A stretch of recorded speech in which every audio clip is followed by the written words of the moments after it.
Now live. Okay, we're gonna start healthcaring differently in a minute.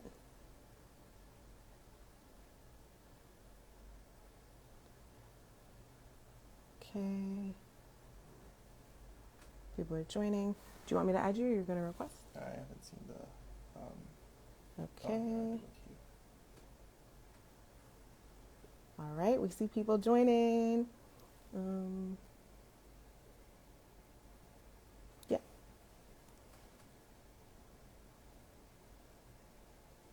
Okay. I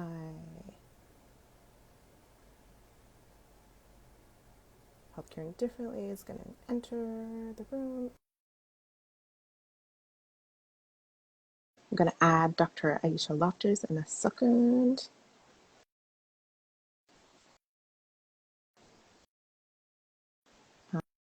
All right. Oh, I think there she is. Okay. There we go. And let me add Dr. Lofters. Welcome, everyone. We're just getting like things together. There she is. Hey, Hello. how are Good, you? good, good. Welcome.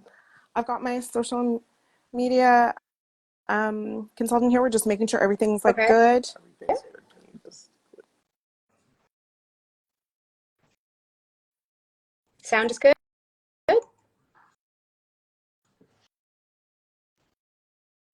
Okay. Yes. Sound is good. I also had like a sound emergency, but I solved it. All right. So it's 7:01 and we have folks joining. Thank you, everyone. So my name is Dr. O. So officially Dr. Onye Nnorom, but yes, y'all can call me Dr. O. And this is the first episode ever of Healthcaring Differently.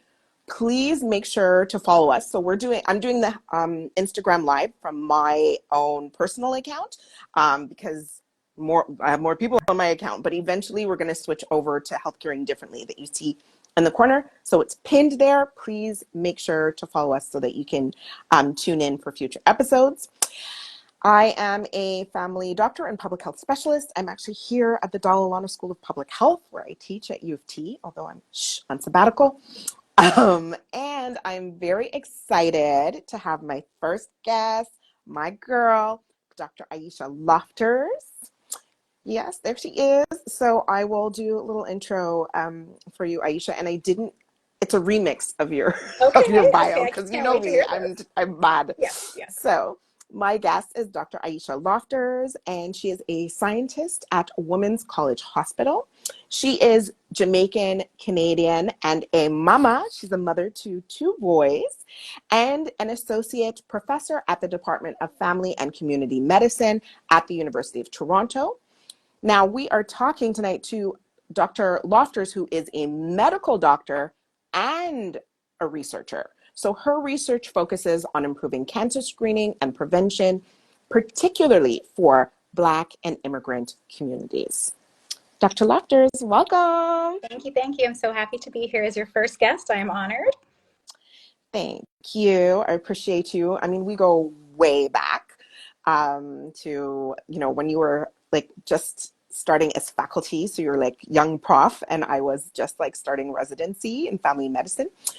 And just, it has been a pleasure working with you. But a lot of people do not know your origin story, like how you became a doctor. I know you gave us the video. People are liking the video, but not everybody would have seen the video. So do you want to tell us a little bit about your journey into medicine? You have a unique family story, so Yeah, please do tell. yeah. So my journey began, I won't say exactly what year, but many decades ago. So my father was a doctor, and that was definitely a big influence for me going into Mm-hmm. medicine. Certainly, he always told my brother and I, like, do not feel you need to go into medicine just because I'm doing it. You got to find and follow your own path. Funnily Mm-hmm. enough, both my brother and I are now physicians, but we Oh. did each find and follow our own path. My father was an oncologist. My brother ended up going into radiology. He loves technology and photography. So to me, that's a perfect fit with radiology. Yes. And for me, I enjoyed the relationships I encountered in primary care, but also in my house growing up, we talked a lot. And this was like, now I'll date myself, this was like early 80s in Jamaica. And at that time, I think in the Caribbean, Latin America, Africa, there was around the time of a lot of, political change, political upheaval, people having more and more conversations about social justice, human rights. And we had a lot of those conversations in our household. Like we talked about, because apartheid was still a thing at that time, we would have these conversations. And so for me, this idea of like helping others at like a systemic level was ingrained from the beginning. And I think you can do that in many fields. You can do that, I think, in every field. But I saw the example with my dad about doing it in the healthcare space. So it was a chance to see how you could help people and help people in a long-term way through healthcare. And then I think tying into that was, my number one love, as you know, is research. Yes. And I think research has that potential because that one-to-one relationship, I think, in healthcare is really important. But I saw quickly this idea that you could help a population at once through research, through public health, really, really drew me in as well. Yes, and I mean, you are a phenomenal researcher. So I don't know if everybody knows. So my work has been around like Black health, anti-Black racism, health justice, health equity, right? And I make a lot of noise. I'm a noisemaker. But in Canada, because we don't have a lot of health research, I can't make noise without the research. So I was this reluctant researcher who needed help. And it's Aisha, like it's really amazing how you're able to kind of like structure these issues and address the issues that affect our community, in particular around breast and cervical cancer, prevention in Canada. So, I see that as very unique about you, but we talked about your origin story, right? You had the influence of your dad, who, was working with cancer patients, and then now you're in cancer prevention, in primary care. But, what would you say is your superpower as far as the way that you healthcare differently? Like we're different. We don't look like your average family doctor that people grew up seeing on TV, which was usually like a middle-aged white man. That's kind of like what a lot of people saw back in the day. Now it's more diverse, but still we're different when we're in the room. So for you, how would you say that you use your gifts, your identity, all of you to healthcare differently? That's such a good question. I think if I could put it in a nutshell, probably the word I would use is perspective. Being able to kind of step back and have perspective. I think often the healthcare space can be a space with a lot of egos, right? Like people who are, passionate about like, in the research space, I see like, what word are we going to use, or what type of regression model are we going to use, and getting really, I think, sucking their egos in. And I think I am able to kind of step back and have perspective on what really matters in this conversation. And then I think too, that's part of what led me to the path of research, is that perspective that as a clinician and that one-to-one relationship, we do have a really important impact on our patients, undeniably, but that's just a snippet of that person's life, right? Like you have that person who, you prescribe them a diabetes medicine and they come back and they haven't taken it. There's so much there, right? As to why it is that person has not taken that medication. I think often people jump to that frustration,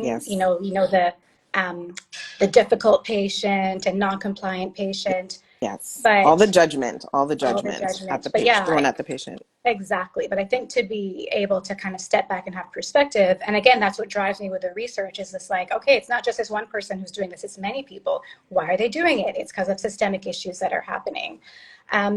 So, I think that's part of what drives me both clinically and from a research perspective is being able to kind of step back and have that broader perspective. And as I said, I think there's a lot of egos in the world that we work in, and I am proud of not. That sounds egotistical, but no, but it's true. Like it's being.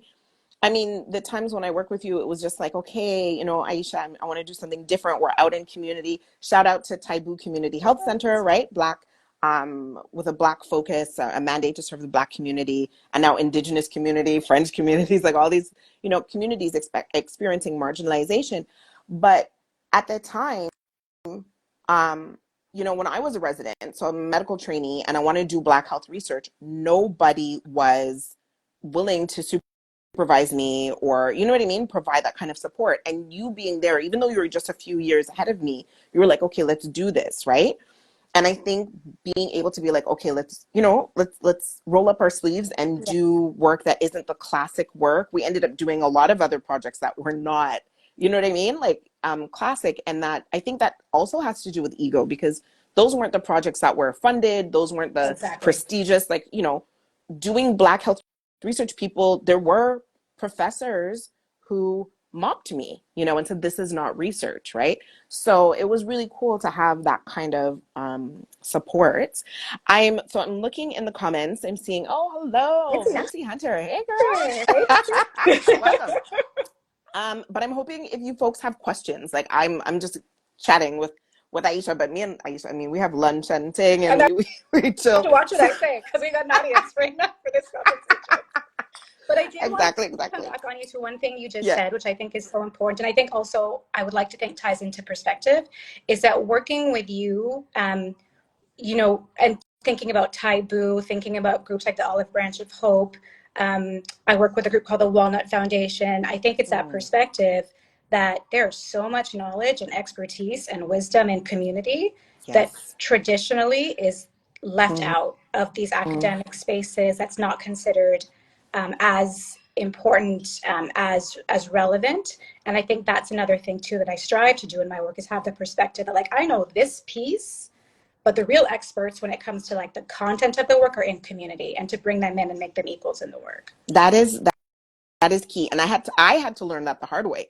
Because when I went to Taibu Community Health Center, I was like, okay, I've got like my MD and Yeah. my, you know, master's in public health, and I'm a public health specialist. I'm coming to like save the Black community. Yes. Been Because there. that's I've what bang there too. that's what we're taught in medicine. We're coming to save people. And the executive director was like, okay. Lehman was like, okay. But he was just like, if there are any challenges that the community is facing, the answers Right. are in the community. You just have to Exactly. listen. And that's what we were able to do when we were able to like triple breast cancer screening rates. We're able to do community outreach and peer education, work with the churches and all of that. But it took that, you know, first of all, getting rid of the medical ego and listening. Now, I think the medical ego sometimes is related to how many letters people collect behind their names. And I don't Mhm. think everybody knows that you are MD, PhD, right? So Yes, we I talk know. about, right? We talk about like what a doctor looks like, but it's on top of that. You're not just MD, you're a Yes. PhD, right? As far as research. Do you want to talk a little bit about that journey? Particularly as a Black woman wanting to do research in, I think at that time it was more like immigrant health, cervical Mhm. cancer screening, but what was that journey like? So I'll back up a little bit. I went to U of T for my undergrad, and then I actually did my MD at the University of Maryland in Baltimore. So I Mm-hmm. left Canada, went to the US, to the chagrin of my parents because the tuition is a lot higher. Mm, Um, but when I interviewed in the US just to kind of expand my options, and when I went to the US for med school, I was kind of blown away because like my medical school class was 20% Black, and the dean mm-hmm. of my med school was Black. And I remember the first day he was like, I'm disappointed it's only 20%. And I was just like in shock, because in Right. Canada at the time, before the great work, you know, that's come to fruition, the work that you, Dr. Rossi, Ike Okafor, and others have done at U of T and other schools, there were very, very, very few Black students. Right. So Yeah. I saw this opportunity to go to a medical school where I wouldn't be the only one, and where I actually would be normal, Yes. right? And Yeah. so I had that medical school experience, and then I came back to U of T because I fundamentally wanted to work in a universal healthcare system, come back to Canada. And I did the PhD program, which was a great program, but I was, you know, one of two, I think, in my class. Mm-hmm.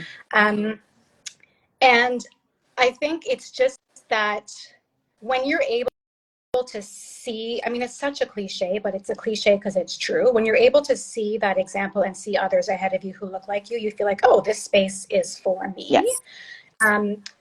So it's always kind of being like, you know, do I fit in here? Do I belong here? What do others think when they are looking at me? Yeah. I had a great experience in my PhD program, but I was always very conscious Right. of who I was, you know, thinking about how I present, you know, because, you know, you're representing Yes. Yes. millions of people every time that you speak. Yes. All of those elements. And I think too, it's been so nice to see those changes come at U Yes. of T, at other schools, in public health programs and PhD programs, that now there's not just one, right? Like that change has come, and the change hasn't just happened. It's been active, and you know this because you've been working so hard. But it's about that active push to make it so that these are spaces that, you know, everyone hopefully can come in with their different identities and feel comfortable and look around and feel like, oh, I belong in this space too. Yes. But in the PhD front, yeah, at the time it was certainly very different. But that said, I started out in the master's program actually, and I actually switched to the PhD because I really did fall in love with research. It is like my happy place is like working on a paper, working on a grant, which not my happy place. I know. That is my very sad and frustrated place. But go on. Sorry. But yeah, that is my, and I think that's like one thing I would say to people is to like find what is your happy space, like what's your happy place, and like you can often, I think, find your happy place in many different types of careers, but at least to know like this is what energizes me, brings me joy. When I can put my music on and just be like working on my manuscripts, I love it. That's like my dream time. Well, you know what? So speaking of like more diversity in these spaces, right? I saw a question. I don't know if I can scroll up. Yeah. Okay. So Ali asked, so I'm a Black teen in Canada. I'd love to be a physician, but before that, I'm thinking about doing nursing to financially support medical school in the future. Do you know any physician who took this path? And then there was a follow-up question about like how to stay motivated on this path. So Ali, hopefully I'm pronouncing your name right, Ali, but we appreciate you and appreciate your question.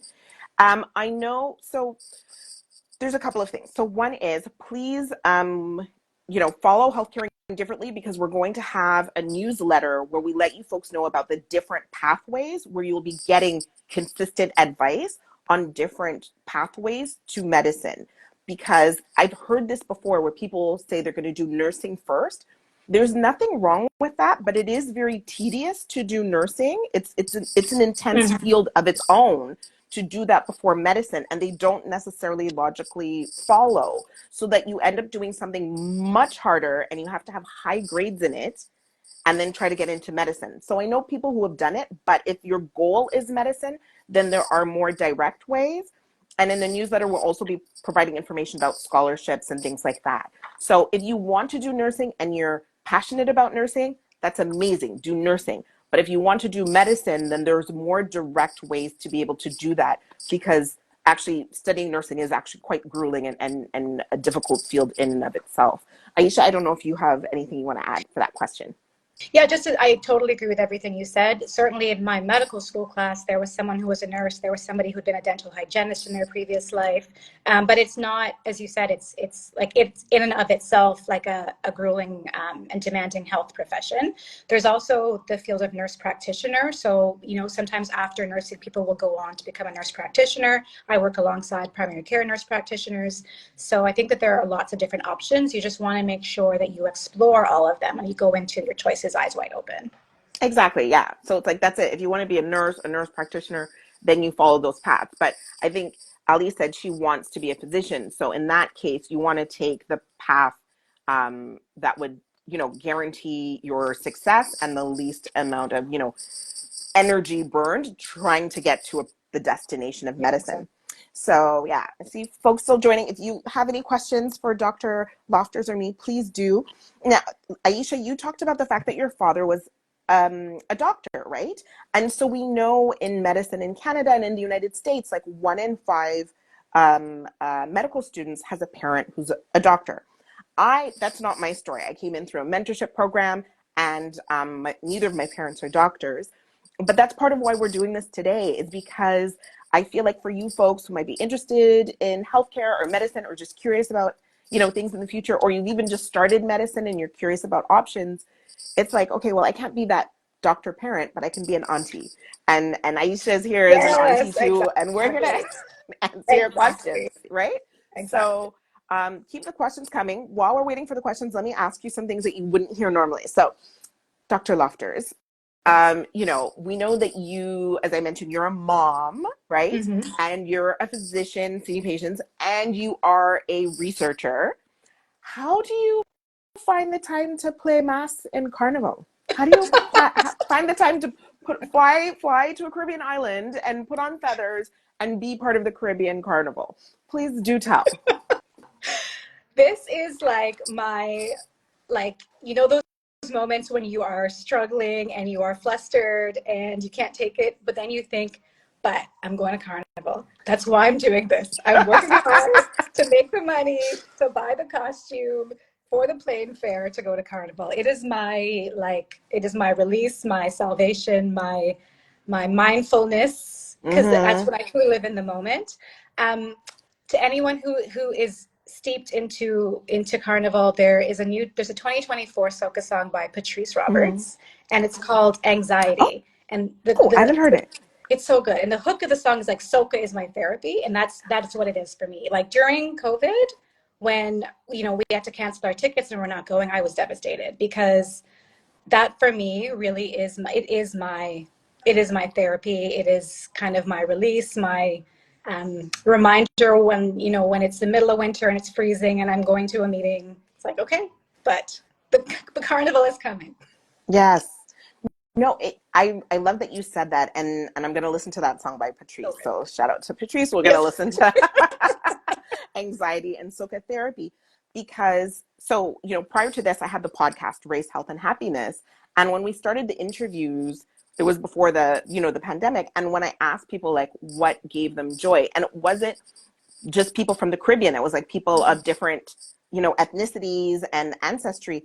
Carnival came up a lot, and so I was like, yeah, like this is like going to the Caribbean and just being in the music and the joy and all of that really is therapeutic for so many of us. And yes, I also had bought a whole package for Carnival thinking the pandemic would be done. I think by 2022 is what I was hoping, and then it was not. The pandemic was not done. But yeah, Carnival is you know what I mean? So essential to finding joy, like cultural joy and things like that. Let's see. Are there any other questions?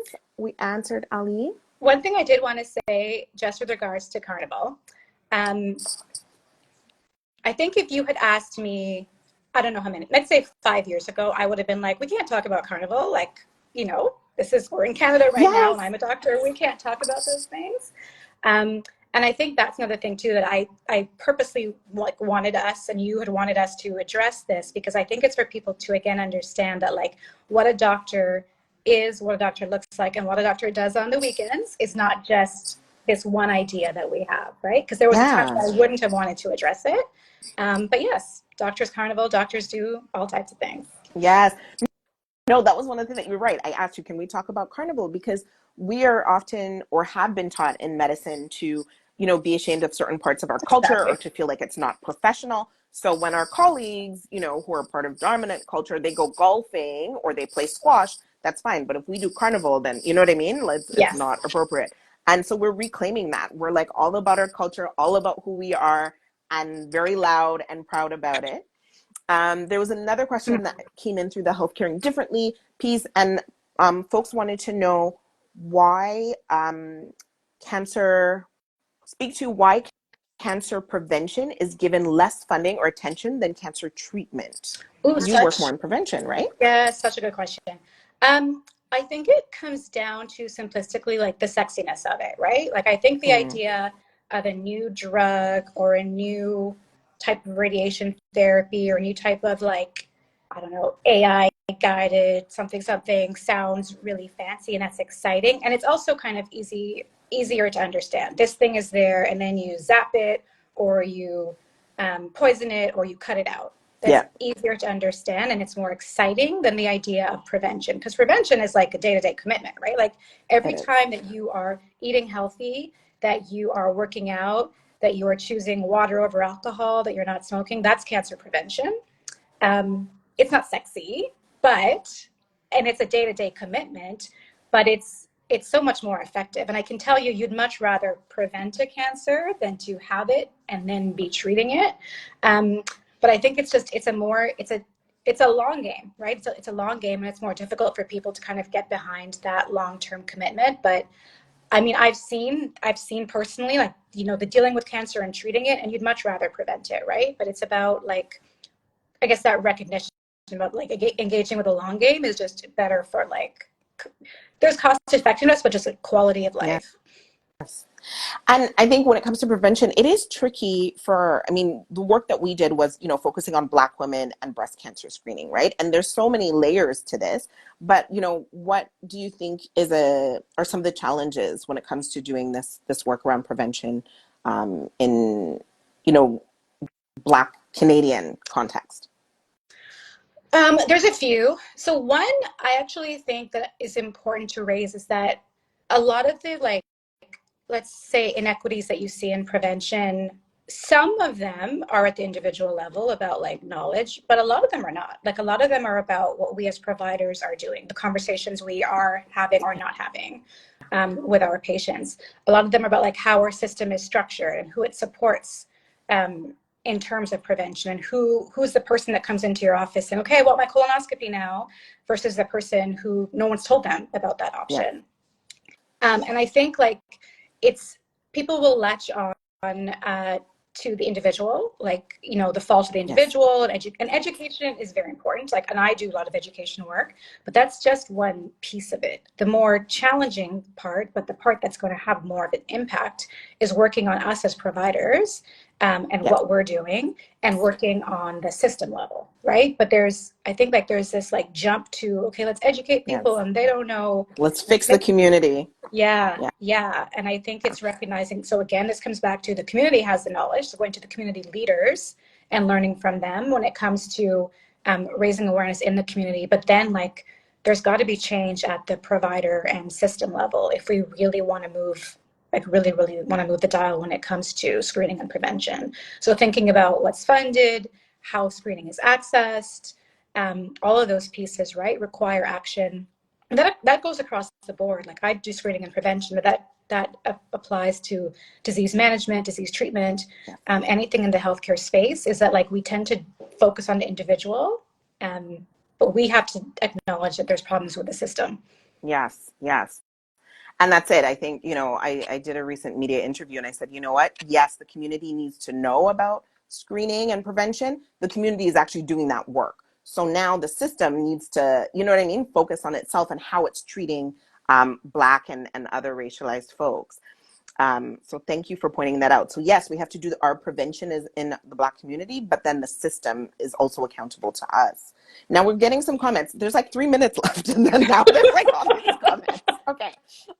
So, right. So there's one question from, I think, D 1996 about navigating the healthcare system. So that's what we're saying. The system does need to improve, and asking about services to refer clients, especially who are refugees. So when it comes to brothers and sisters, I'm not sure if it's, like, specific to Black communities, but there are community health centers like Taibu Community Health Center in Toronto, Black Creek Community Health Center, Durham Community Health Center also has a Black clinic. I'm only familiar with the GTA. I know we're national, so I don't know where you're located. But when it's for refugees, you can look on the Dr. Onye Nnorom, like my personal Instagram. I have a post there where we did some navigating resources around refugees and also Black women's health. So please go and check that out. That posting was, I think we put it up December 2023. So you can look for that. Cheryl saying, wonderful to hear from both of you. Thank you, Cheryl. And we've got Christine Amoko saying, I'm very passionate about Black health and I'm wanting to be involved in research that focuses on anti-racism, Black health. Whoop, whoop. All right. Do you have any advice on how to get involved? Okay, I'll let you go first, Aisha, because it's hard to just jump into this type of work. So, and it depends on what your training level is. But Dr. Lofters? Yeah, so a couple of things come to mind is so I got into research by sending a doctor an email, a doctor I did not know from anybody, and he read my email, replied, and ended up being my PhD supervisor. So reach out to people, recognize you're going to send 10 emails and get 9 non-responses. Don't let that stop you. Just email people, connect with them. And sometimes people will say, you know what, I don't have an opportunity, but let me link you with somebody else who might. The other thing too is that as the years have gone on, more and more hospitals have summer research student programs. And some of them, like Women's College Hospital, has a specific arm for people from underrepresented groups. And you see more and more of that as well. So do look out across the various hospitals, wherever you might be located, that are going to have some of these summer student programs. Yes. So for us in Health Caring Differently, we are going to be providing information on 3 areas: pathway programs, scholarships, and funding information. But we're also going to have information on research opportunities. So it really depends on what level you are, because overall, if you're going to be part of research, often you need a little bit of courses or something like that. Like that kind of experience can be helpful. There's a new Black Masters in Public Health here at the Dalalana School of Public Health. So the more research experience you can get in the classroom setting, the more you're able to kind of contribute to a research team. So I would say that too. Now, Dr. Lofters, I know that you said people can reach you through your LinkedIn, so you can look for Dr. Lofters on LinkedIn. Absolutely. But yes, do follow Health Caring Differently, so it's pinned there, and look out for a newsletter, because that's where we'll be providing opportunities across the country if there's any like health equity research. Again, it depends on your level of schooling.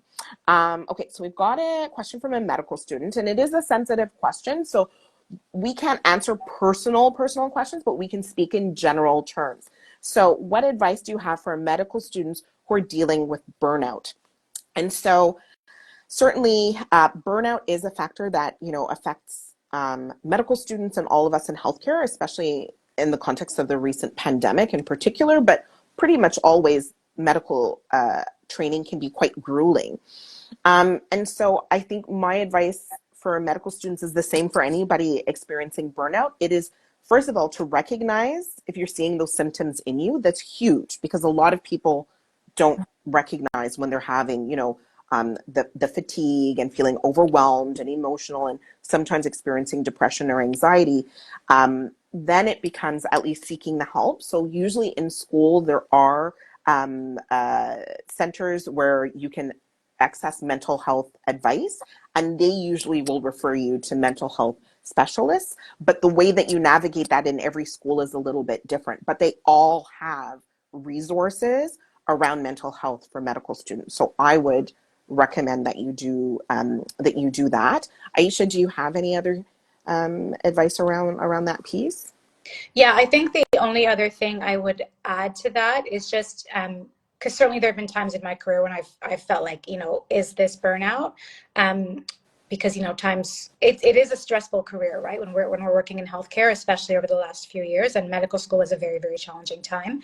I think part of it is being able to find what are those little things that bring you joy. Like I said, from big things are carnival, but little things, even like listening to music during the day, and a support system. I think having like people who you can talk to, and doesn't have to be people who are physically nearby. That's the beauty of technology these days. It can be a WhatsApp group, it can be, a Facebook group, but just being able to have a space or people that you can share with and feel comfortable letting them know how you're feeling, so that they can even too recognize, hey, you know what, you're not your usual self. Are you okay? And check in with you.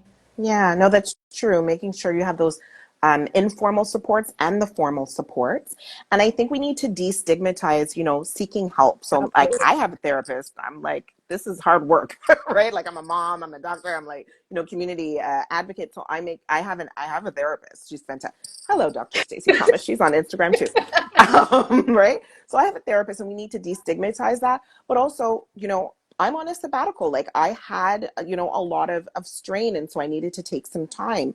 I know medical students sometimes who have applied to take some time, and then they came back and they were much better. So whatever you need to do to seek those formal and informal supports, and do what you need to take care of you. And sometimes that is taking some time. And again, I've seen medical students do it Black and non-Black, BIPOC, non-BIPOC, like just any medical student. I've seen that happen, and they've come back refreshed and really ready to, take things on. Other people have approached it different ways. Not everybody has to take time off, but there are so many different options available to you if you're, experiencing that drain from the medical training. Now it's 7:34, Aisha, but like there's still questions Yeah, coming. I can Like keep there was no questions. going. Okay. It's so funny. Like there were no questions. Now all the questions. It's like, so if you're like, doctors will understand this, but there's this thing where like at the end of the visit, like, and it's like the patient's like, okay, thanks for like helping me renew my toe medication or whatever, and then they just get to the doorknob and they're like, by the way, I had chest pain last night. Right? Like, and you're like, okay, come on back, right? Like we're gonna. So it's like it feels like that because it's 7:35, but now y'all are asking questions. Bring the questions. We'll answer your questions. So we've got Miss Lady. And I have my first mammogram scheduled in March at Women's College Hospital, and I'm really scared. Any advice? Thanks. Oh, it's at Women's College Hospital, Aisha. Yeah, so I will say I just had my mammogram in December, my second or third mammogram, and it's the techs are going to do a great job of making you feel comfortable. It's nothing to be scared of because, so there's two things. People tend to be scared of the procedure itself, and then they're scared of the results. So with the procedure itself, and again, I just had this done, it's uncomfortable. It's kind of weird because, someone's taking your breast and squishing it between two plates. It's like literally what's happening. I feel like uncomfortable is an understatement that doctors say. I found it painful, and Did that's you? okay. I found it Yeah, I painful. didn't find it Yeah, painful at all, but I've I heard did. people say But that. everybody's different. Yeah, Yeah, but everyone's but it can different. be painful, but it's worth it. It's life saving. So yes, Yeah, it's please the type continue. thing. It's always going to be a woman tech that is there with you. Definitely, like if you need them to kind of slow down or talk you through it, then like hopefully you'll feel comfortable speaking up and letting them know, like explain what you're doing, tell me before. And they often are trained to say like, I'm going to put my hands on you now to walk you through the procedure. So yeah, for me it was not painful. Obviously, for some folks it is painful. But it's for such a good reason, Yeah. right? Like the idea is you're trying to detect if there's anything there. So if nothing is there, then, you're good for another, probably at least a year, probably 2 years. And if something is there, because people are often, and I understand this, they're often like, they don't want to do it because they'll say, what if they find something, right? Like that's a very, very common concern. But the thing is there, whether the mammogram finds it or not, right? That's what I always try to encourage people to recognize, is that like that if there's something there, then it's there, full stop. And what the mammogram does is it lets you know that now, before it's grown, before it changes the pathway of treatment, before like it lets you know early enough when it can be treated very, very easily. Breast cancer treatment has changed so much over the years that now even being diagnosed at stage 3 or stage 4 does not at all mean like a death sentence. You'll be dead in a few years. There have been so many advancements made that often if you catch it very early, it can be, sometimes they'll even just watch it, or it might be like a relatively quick surgery. And most often the result of a mammogram is everything is fine. Yeah. No, it's so important to do. And we are speaking to you, I know, and it makes sense that you're scared and you're nervous, but we are speaking to you as women who are physicians and have gotten our mammograms, and we know how life-saving it can be. So, yeah, I think just, take a deep breath and go through it and make sure that you get your mammogram regularly. Because again, it is life-saving. I've been quoted as saying, I think we need more than that. And I feel like it's our system, but we need to advocate for our health. Like, I love that you're getting your mammogram. Like, you must invest in yourself. And it's these pieces around prevention that are key for all of us. So I love that. Maybe think about, because you're scared, but you're going to do it anyway, think about a reward for yourself that day, whether I like that. ice cream or like just to say, I did it, so that you've got something to look forward to after that mammogram. Oh, I like that. All right. I'm going to do that next time. Yes. So have a little reward after the mammogram. I mean, I say it's painful, but it's painful. Like, it's less painful than wearing heels at the end of like a party. Yes. But it's just, I think it's more than uncomfortable, but it's not as bad as limping back to the car after a soca jam. If you wore heels. I wear sneakers now. Okay. So we've got It's Kate Kai James. I hope I'm pronouncing it properly. So not a question, just wishing both a happy Black History Month. Oh, thank you. Great conversations. Shout out to Dr. Lofters for bringing amazing perspective to the MSc thesis committee. Oh, Yes, I was shout on out to case you. committee a couple of years ago. Great to see her online. She did fantastic work. Hey.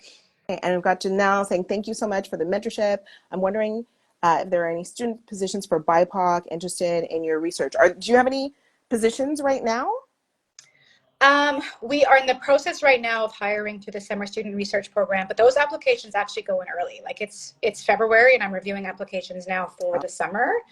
So that's one thing I would say for people interested in research is that the timing is such that you have to be thinking about it like basically the end of the calendar year or like the very beginning of the calendar year that you want to do that summer research. But again, like I said, there's always, if I don't have stuff, there might be people I know who are looking for stuff. I've not often, but sometimes had students come to me with like a really well-formed idea. So they know what they want to do. They just need some support. So yeah. Yeah. So you can look for Dr. Lofters on LinkedIn. I'm on LinkedIn as well. But overall, like I said, for the Health Caring Differently, follow us on Instagram. And if you get the newsletter, we will be over time sending out research opportunities. I know people are really interested in health equity and anti-racism research, so we're going to send those out as well as others, right? The more experiences you get, the better. So we're getting thank yous. It's 7:40, so we're going to start to like wrap up unless anyone has any burning questions. So you have about a minute if you've got a burning question. But I will ask you a question. So this pandemic was like rough, right? Like, I mean, when I do house calls, I do home visits, and what I've been hearing in community is people saying stuff like, the whole clinic is gone that I used to go to, right? Like I see seniors and like the whole clinic is gone. Not their doctor retired. That's what I used to hear sometimes. Their doctor retired. Now it's like the whole clinic they used to go to. People, there's been a lot of burnout in medicine, but you're still doing this work. I contacted you and said, okay, we're going to do an Instagram live. Can you know what I mean? Do this, do that. You're doing all these things. Like, what gives you hope in medicine? What gives you the drive to kind of push forward, even though there are challenges? So you and I met a long time ago, well over, like probably coming up on, let's say 15-ish years ago, right? Yes. Oh my gosh. We old, girl, we old. But we look cute. It doesn't matter. Exactly. Go on. I was going to say this. And I just like you were insinuating when we met, even just saying Black was just like, whoa, you're pushing the envelope there, talking about Black. And to be able to look back and say, okay, now like look at your career and that there's an MPH in Black health and that we talk about anti-Black racism in Canada. There is still like so much work to be done. So much. But to know that like it has taken time, but if you keep persevering and pushing, some of us quietly pushing, some people yelling from the rooftops, doing it in many on the rooftop. My God. Yeah, to the rooftop. And doing it in many different avenues and synergizing and collaborating and that change can happen, right? Like you are seeing those inroads, and that's what gives me hope. And I think even thinking about with coming out of the pandemic when there were so many community voices pushing and pushing and pushing and being vocal, not taking no for an answer when it came to how the vaccine rollout should go. And when it came to the idea of community ambassadors, and now seeing people look at different healthcare models that do incorporate peers into healthcare, that are bringing in community organizations into healthcare, and that to be able to see that change is starting. And again, knowing it's because of people being very persistent and not taking no for an answer. So seeing that does give me hope, right? Like you said, it's a tough time, but and it's easy to feel like, it's all for naught and, let's forget it all. But, change can happen and it does happen.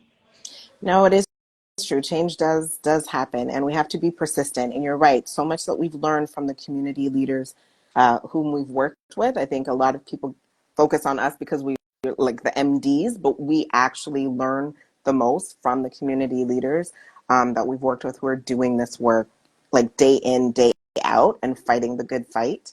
And so, yeah, I guess that is a good point. Like we just, how can we, give up when we know that there's like this good ancestor work that we have to do. And so Yes. the baton is carried, we do what we can and we pass the baton, but we rest in between and Yes. we engage in self-care. Yes. That's something I didn't know about before. So we rest, we rest, and our teams need to rest. We do the self-care, but we keep the good fight going and sometimes start that good trouble, as Angela Robertson says. So with that, it is 7:44. We've gone a little bit over, but I think we got some good questions. Hopefully this was helpful. And for those who might have missed it, we'll be reposting and stuff like that. You can find us both on LinkedIn, and you can also find me on Instagram. And please do follow Healthcaring Differently. Stay tuned for our newsletter, which will come out monthly from March, where we'll be providing more resources to all of you. And with that, Dr. Lofters, I thank Thank you. you. This is the fastest 45 minutes like I've had in so long. It was great chatting with you and with everybody online. Thank you. All right. Good night, everyone. Bye. Bye.